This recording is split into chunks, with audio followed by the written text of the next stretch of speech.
welcome back to the channel. Today we got the new DJI Mini SE Drone.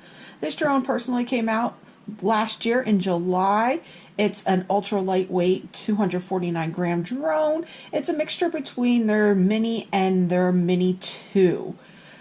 This little drone packs a big punch, and it's roughly a little less than $300 going right now.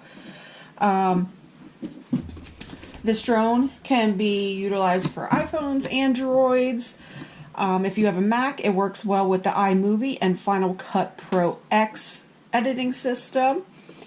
This is just the base model, so pretty much in this box you will get the drone, your remote. It does not come with a screen, so you will have to use either a tablet or your cell phone or another device that you could put the DJI Fly app on to be able to see what your drone sees. This does have a really good camera. It also has a 30-minute flight rate. So we're gonna open this up, check it out so you guys can see what it looks like, and then we're gonna take it for a test drive. I did buy some extra items for this since this is the base model and it only came with these items. So I did buy a case and some extra accessories which we'll go over. And I'll have everything linked in my description of where I got it and what the names are if you're interested. So let's open this up and let's see what it looks like. Okay guys, so we already took out the drone and the remote out of the box. So this black case here is what I bought to store my drone in. It's a hard plastic, it's waterproof, it's shockproof. I just wanted something a lot more durable. That way when we throw it into our machines, nothing's going to happen to it and it's easy to get to and it'll stay safe. I've also bought blade covers for the propellers and a landing gear attachment. As you'll see when we take the drone out, that it sits pretty low to the ground, so I just wanted a little bit more clearance. So opening up this case, and like I said, all this stuff will be listed in the descriptions below. This is the case when you open it. The first two items that you will get out of the box when you open the box is the drone and your remote control. You will get a few other extra things. You get one battery and you get some cords. You'll get a power cord for your drone and a power cord for your remote. For the drone, they do not come with these rubber pieces. This was an attachment that I got extra, which actually came with these items here. I just use them to protect the blade. So if you take these off, this is pretty much what the drone will look like coming out of your box. It's lightweight, has a protective cover over the camera. To release that, you just click on the little button at the bottom and it pops right off. As you can see, it does sit pretty low onto the ground, so that's why I ended up getting this landing strip. There are stickers on it. It tells you how to operate this. I left some of them on. So pretty much to open up your propeller sections and your arms, you got 1, 2, 1, 2. So this is what the drone does look like. Camera moves up and down. This is your landing gear. You'll shut this and use this. This is the landing gear. As you can see, once again, it sits pretty low. Back here is your battery port. So you just pop this open and you just place your battery inside. The battery was already in this. I just took it out, so if you don't see a battery when you open it, it's most likely in the box already. It does use an SD card, so I purchased an SD card. This device does not come with one, so make sure you purchase one. Here you got your USB-C port to charge your drone itself. And that's pretty much it for the drone itself. Like I said, it's very lightweight. There's pretty much nothing to it and stuff. Here we have the remote. So pretty much here is your antennas. And these parts down here open up. These are your joysticks. When you get them, you do get an extra set of these, but your first set, when you open it, you'll see that it is not in the joystick part of it when you take it out of the package. They're actually located right in this area. So if you just pop them out, they just screw right in. This area here is where you would put your device, your cell phone, a tablet, whatever device you're going to use as your screen.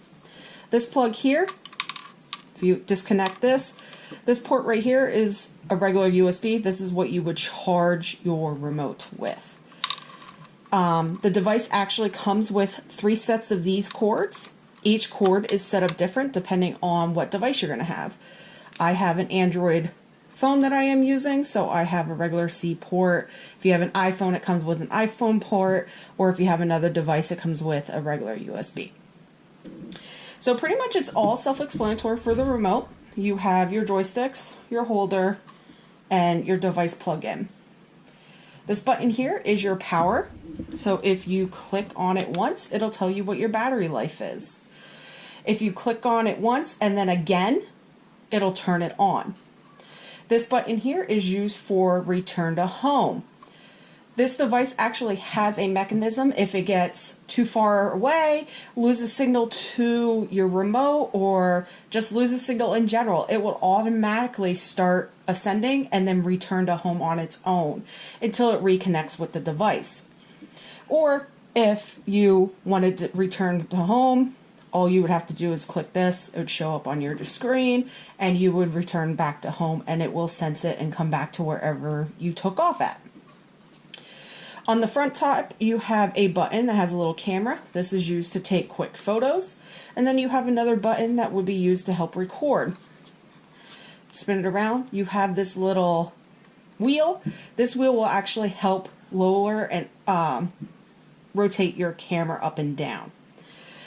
The remote itself is a little heavy, but it's not too bad, and it kind of fits very well in your hands. So we'll move this. Other items that I have purchased besides the case, I have purchased a 3 charging port for batteries, and I purchased an extra battery. You do get extra wheel things for your joysticks. You get 2 plugs. Like I said, you get extra cords depending on what type of device you're using, and you get extra propellers.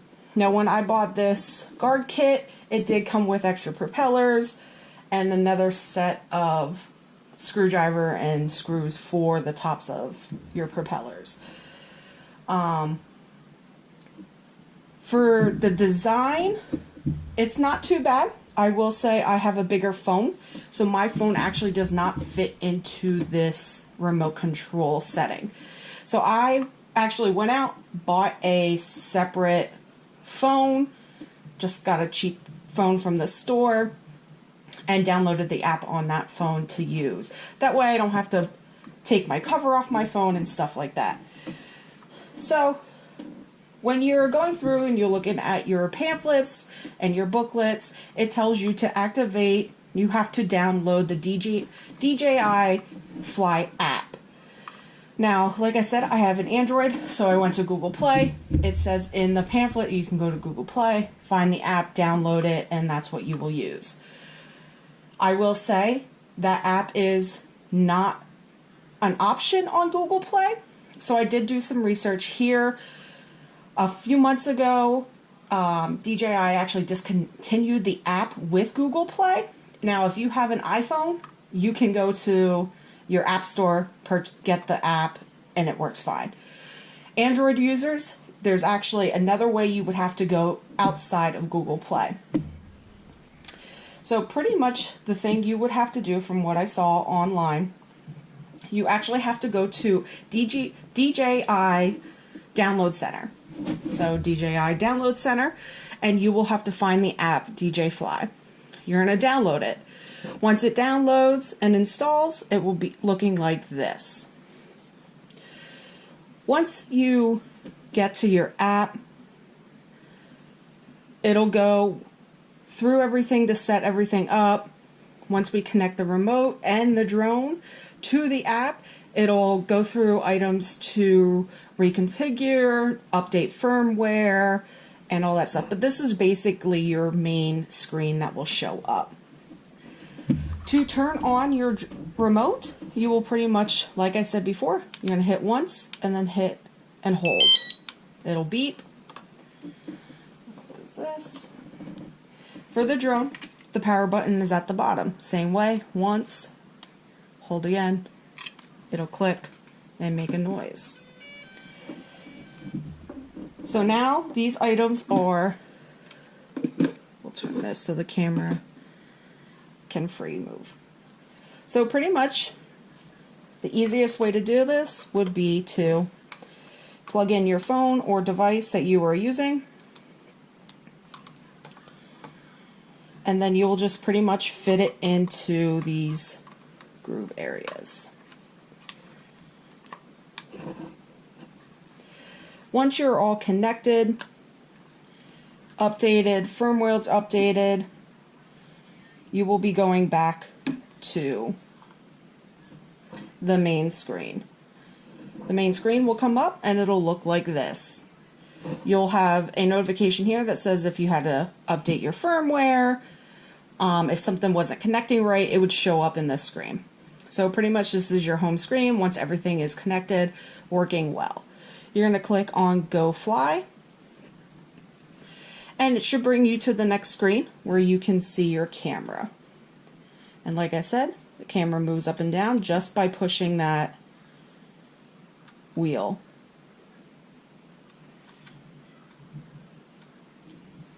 It also has a map, so when your GPS on, it'll tell you exactly where you're at. You have different types of modes. You have P mode, which is your normal speed, S mode, which is a higher speed, C mode, which is like a slow speed. They recommend just keeping it on P mode. Once we start flying it around, I'll get used to what I want to do. You have your storage, your format, and your EV.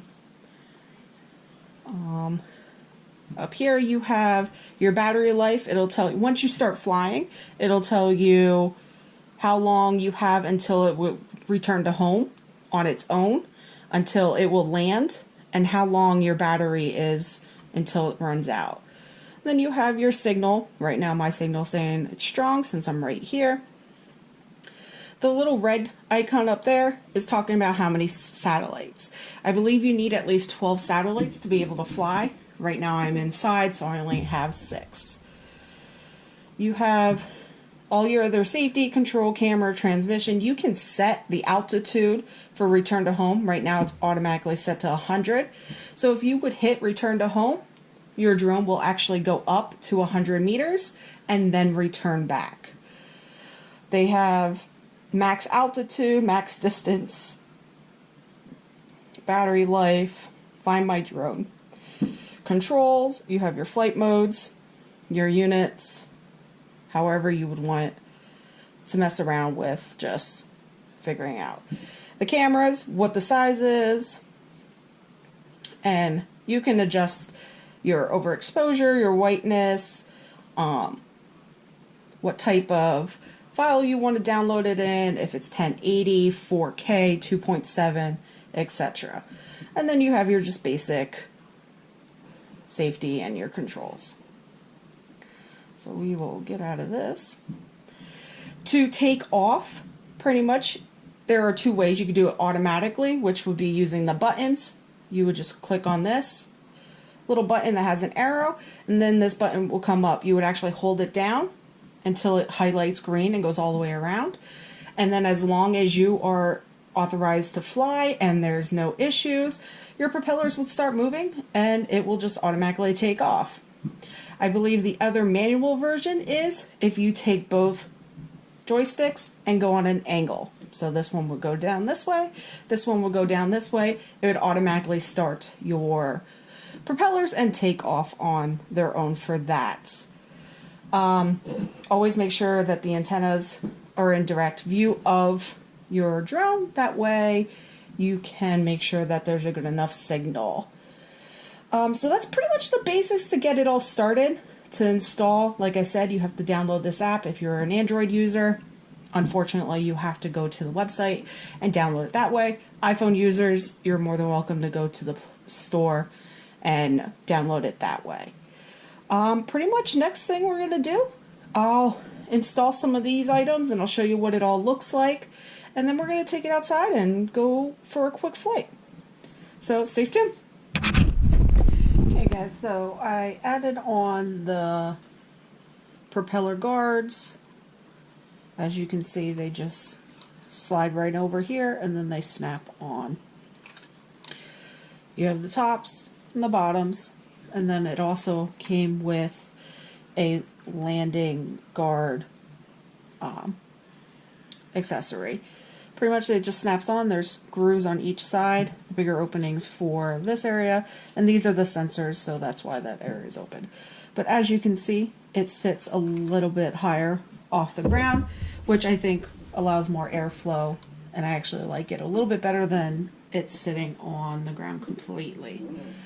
But yeah, so pretty much these items with those and the extra propeller blades that it came with all came as in a kit, and it came in a pretty decent bag. Feels like it's waterproof, pretty thick. So I'll just be storing all that stuff in there since it doesn't fit into the case. But I recommend the guards just to give protection to your blades, just in case anything decides to come close, it gets hit. Plus when it's landing and the things, you don't want anybody's hands around it or anything like that. But let's go outside and let's take it for its first test ride and see how it works. Okay guys, so we're outside now. We're going to try out the drone. I have it all set up. We got the cell phone, the remote set up. We have the drone over there. It has the guards and the landing gear. I already turned everything on. Like I said, to turn it on, just double press your remote button and double press the button that's on the bottom of the drone. So everything's ready. It says take off. So pretty much you would just push the button that's on your screen. It has a little circle and arrow. I'm not real sure if you can see the screen. We'll just try it. There's a button here. You're going to click on that. It's going to say take off. You're going to hold it.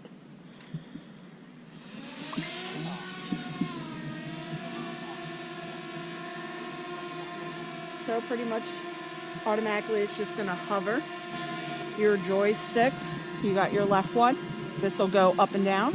So accelerate, descend, and then side to side is actually just rotating.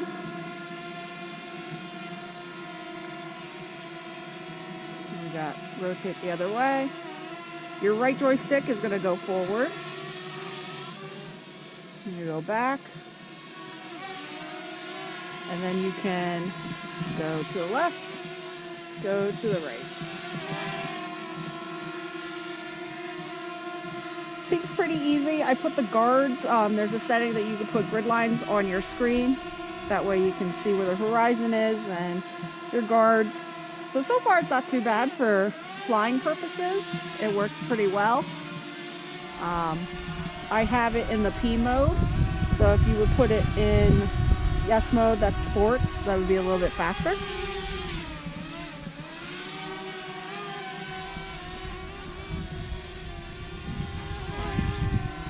And then if you do C mode, that is more of a slow speed, so everything moves a little bit slower. Like I have the joystick all the way to the left to turn, so it's moving pretty slow. You can adjust the cameras.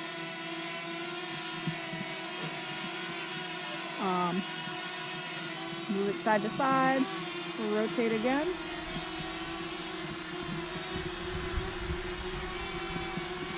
We'll put it back into P mode and we'll raise it up. Goes pretty far. And then we'll just take it off.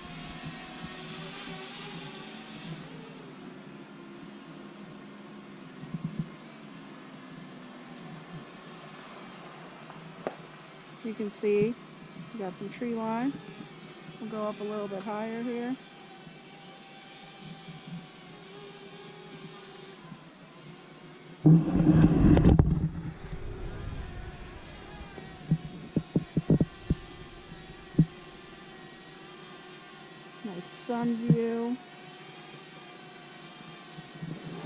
down.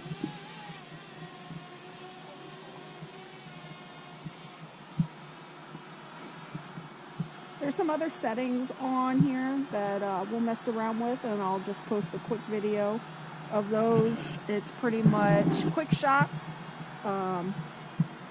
They have a flight pattern that it'll do, but overall it's actually not that bad of a machine. We'll go return to home. So pretty much, say you're ready to land, you need to come home. The button that's at the bottom of your remote right here at the top, it has a little H with a circle and arrow. You just hold that in. It'll return to home. So pretty much your return to home will actually land within the vicinity of where you started. If you're not getting close to where you're landing, you can just cancel that out and actually move the drone to where you need to be.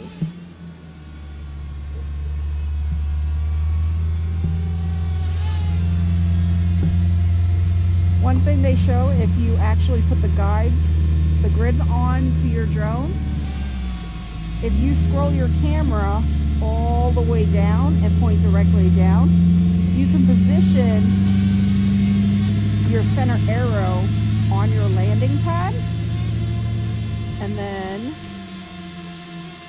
it should land roughly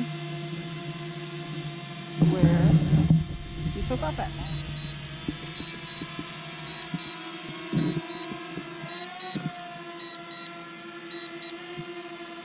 Cancel that so we can move it back some. Oops.